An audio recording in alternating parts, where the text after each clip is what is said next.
Graça e paz. A segunda vinda de Cristo. Mensagem de William Nicholson. Cristo foi sacrificado uma vez para tirar os pecados de muitos, e aparecerá uma segunda vez, não para tirar os pecados, mas para trazer a salvação aos que o esperam. Hebreus 9:28. A expectativa de qualquer evento importante geralmente produz interesse e excitação. Este foi o caso dos judeus quando eram escravos no Egito ou quando cativos na Babilônia. O primeiro advento de Jesus, conforme anunciado imediatamente após a queda do homem, foi objeto de especial interesse para os anjos e para os homens. Abraão se alegrou em ver meu dia, e ele o viu e ficou feliz. Reis e profetas desejaram ver o que você vê.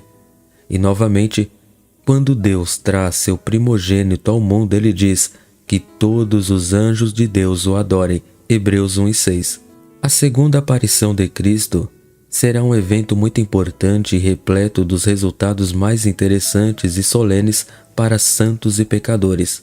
É sempre assim representado pelos escritores sagrados, um evento sinceramente desejado pelos justos, um evento terrível para os ímpios, que tem, durante sua carreira de iniquidade, uma terrível expectativa do julgamento de Deus e do fogo furioso que consumirá seus inimigos. Hebreus 10:27. O assunto do texto é a segunda vinda de Cristo. Ele aparecerá uma segunda vez, não para tirar o pecado, mas para trazer a salvação aos que o esperam. Primeiro, este é um fato estabelecido, por razão e consciência. Deus é o governador moral deste mundo. Todas as criaturas são responsáveis perante Ele.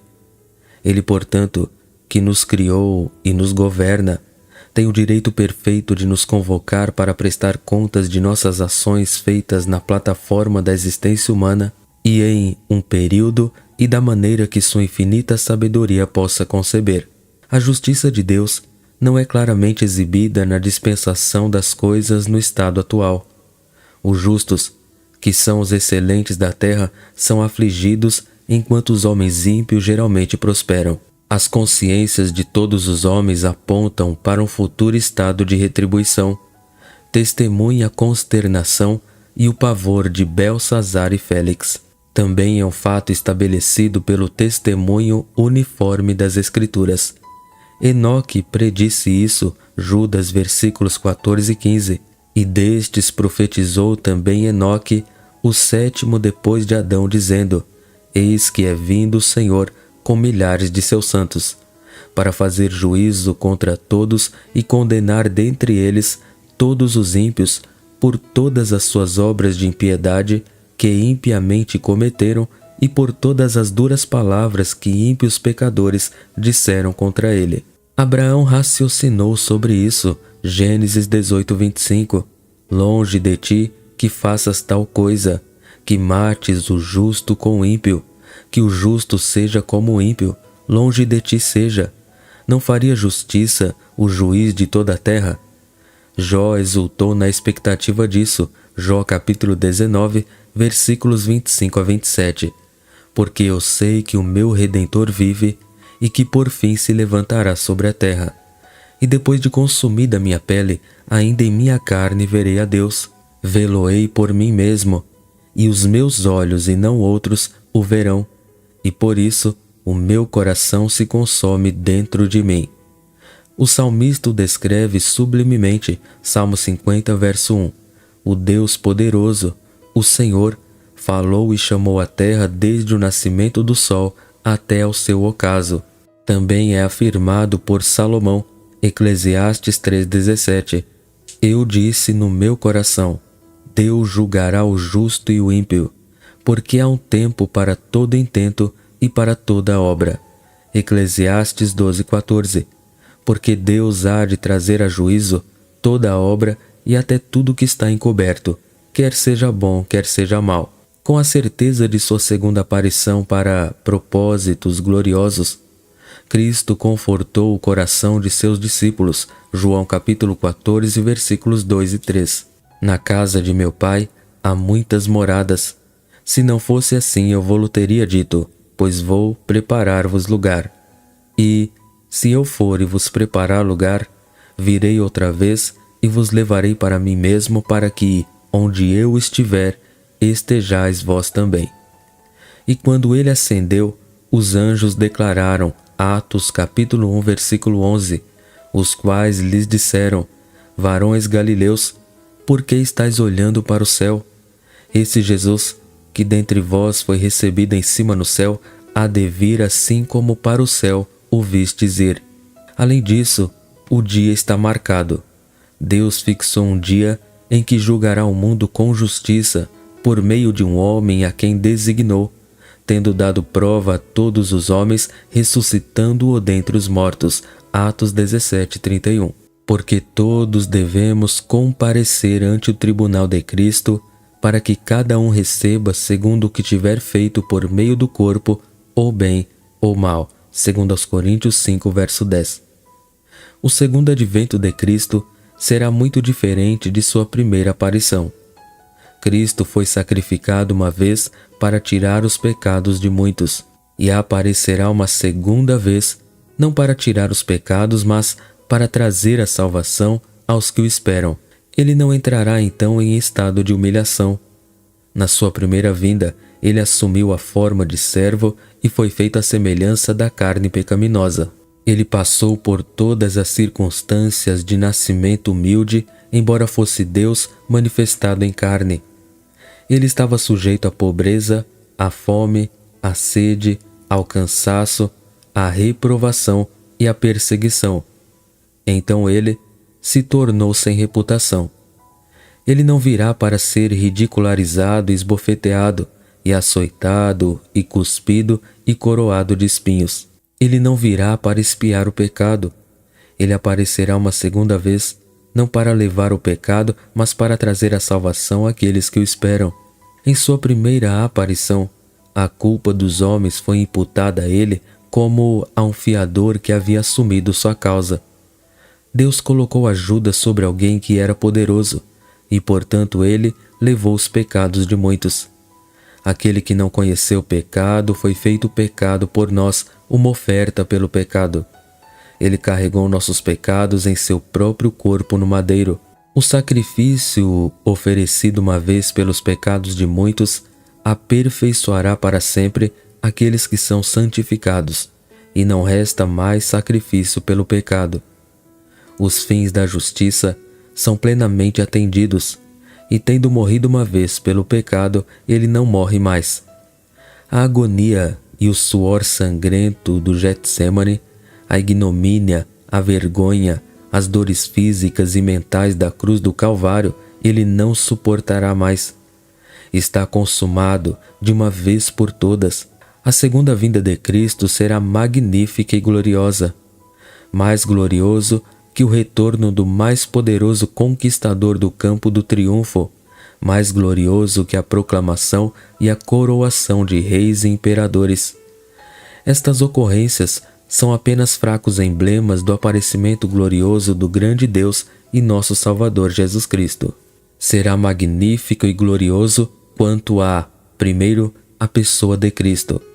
Isso será tão glorioso que será admirado quando ele vier para ser glorificado em seus santos naquele dia e para ser admirado por todos os que creram, segundo aos Tessalonicenses capítulo 1, versículo 10. Ele não aparecerá então como objeto de pobreza, fraqueza e desprezo como fez em sua primeira vinda. Ele não tinha beleza ou majestade que nos atraísse a ele, nada em sua aparência que o desejássemos. Ele foi desprezado e rejeitado pelos homens, um homem de dores e familiarizado com o sofrimento. Como alguém de quem os homens escondem o rosto, ele foi desprezado e não o estimamos. Isaías 53, versos 2 e 3. Muitas pessoas ficaram horrorizadas com ele. Sua aparência estava tão desfigurada que a de qualquer homem, e sua forma desfigurada além da semelhança humana. Isaías 52, verso 14. Mas ele virá pela segunda vez de maneira muito diferente. Eles verão o Filho do Homem vindo nas nuvens do céu, com poder e grande glória. Mateus 24, verso 30. Ele virá com uma glória e majestade pessoal que excede a descrita em Isaías capítulo 6, versículos 1 a 4, ou em Daniel 7, 9, ou em Apocalipse 1 e 13, que dizem, Isaías 6, versos 1 a 4, No ano em que morreu o rei Uzias, eu vi ao Senhor assentado sobre um alto e sublime trono, e o seu séquito enchia o templo. Os serafins estavam acima dele. Cada um tinha 6 asas, com 2 cobriam o rosto, e com 2 cobriam os pés, e com 2 voavam. E clamavam uns para os outros, dizendo, Santo, Santo, Santo é o Senhor dos exércitos. Toda a terra está cheia da sua glória.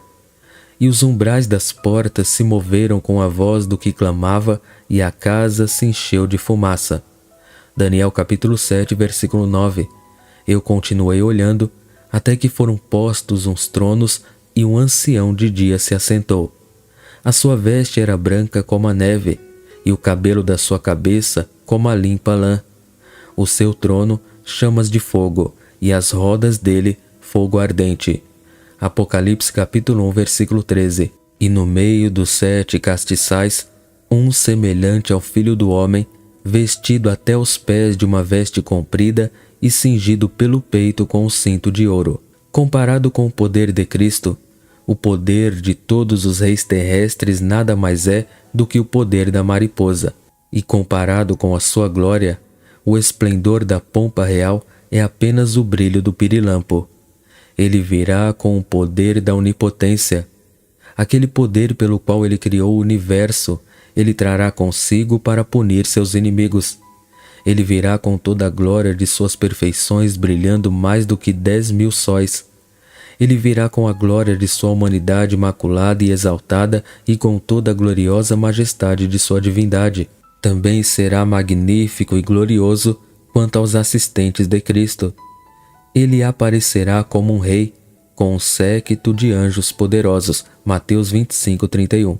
Se quando a lei foi dada no Sinai, pelo ministério dos anjos, o fogo e a fumaça encheram o povo de temor e pavor, qual será a manifestação do Filho de Deus quando ele vier na glória de seu Pai e de todos os santos anjos? Os anjos são chamados de seus ceifeiros. Mateus 13, 39. Assim será no fim dos tempos. Os anjos virão e separarão os ímpios dos justos e os lançarão na fornalha ardente, onde haverá choro e ranger de dentes. Mateus 13, 49 e 50. Será magnífico e glorioso também quanto ao ofício de Cristo. Ele será o juiz de todos. Há uma solenidade e uma majestade ligadas a este ofício que é avassaladora. Ele julgará os imortais. Após seu julgamento será suspensa a salvação e a perdição das miríades reunidas diante de seu tribunal. Grande deve ser a excitação do homem que está diante do tribunal de um juiz terreno, para ser julgado quanto à sua vida e estado eterno pelo onisciente Filho de Deus. Quão solene será isso! Quarto, a segunda vinda, Cristo será gracioso, para trazer salvação para aqueles que estão esperando por ele. O desígnio de sua aparição será completar a salvação de seu povo, e isso despojará o julgamento de todos os seus terrores para eles. A salvação da igreja ainda não está concluída. Os corpos daqueles que estão na glória ainda estão na sepultura. Parte da igreja está no céu, parte na terra. A segunda vinda, Cristo será gracioso para resgatar seus corpos da sepultura. A ressurreição do corpo é tão abundantemente atestada e confirmada pela ressurreição de Cristo, que a reunião das partes componentes de nossa natureza se torna uma questão de certeza absoluta e infalível. 1 Coríntios 15, 55 a 57 diz: Onde está, ó morte, o teu aguilhão? Onde está, ó inferno, a tua vitória? Ora, o aguilhão da morte é o pecado e a força do pecado é a lei. Mas graças a Deus que nos dá a vitória por nosso Senhor Jesus Cristo. Filipenses capítulo 3, versículo 21, que transformará o nosso corpo abatido para ser conforme o seu corpo glorioso, segundo o seu eficaz poder de sujeitar também a si todas as coisas. Até que chegue este período, Uma parte do templo do Espírito Santo permanece em ruínas. Uma parte da maldição denunciada sobre o homem permanece não cancelada. Até a ressurreição, os inimigos de Cristo não serão completamente vencidos, mas esse evento destruirá a morte e aquele que tinha o poder sobre ela, até mesmo Satanás. Então os santos serão resgatados das barreiras de ferro do túmulo e ressuscitarão para a saúde e a beleza imortais, e não estarão mais sujeitos ao pecado, à morte e à corrupção. Tendo ressuscitado os corpos dos justos, eles serão reunidos à sua direita como as ovelhas do seu rebanho, como os bem-aventurados do Senhor. E ele enviará seus anjos com grande clamor de trombeta, e reunirão seus eleitos desde os quatro ventos, de uma a outra extremidade dos céus. Mateus 24:31. Eles eram queridos por Deus quando ele os escolheu desde a fundação do mundo, quando Cristo morreu na cruz, quando ele apareceu diante do trono celestial como seu intercessor. E eles serão queridos por ele quando ele aparecer para julgar o mundo. Eles são os seus cordeiros, e nenhum deles se perderá. Eles são seus filhos, e nenhum deles perecerá. Eles são suas joias, e todas serão fixadas em seu diadema mediador para brilhar em sua glória para todo sempre. Eles serão reconhecidos e absolvidos por Cristo diante de miríades reunidas. Aquele que vencer será vestido de branco. Nunca apagareis seu nome do livro da vida, mas reconhecereis seu nome diante de meu Pai e de seus anjos. Apocalipse 13:5. Eles serão meus, diz o Senhor dos Exércitos, no dia em que eu constituir o meu tesouro.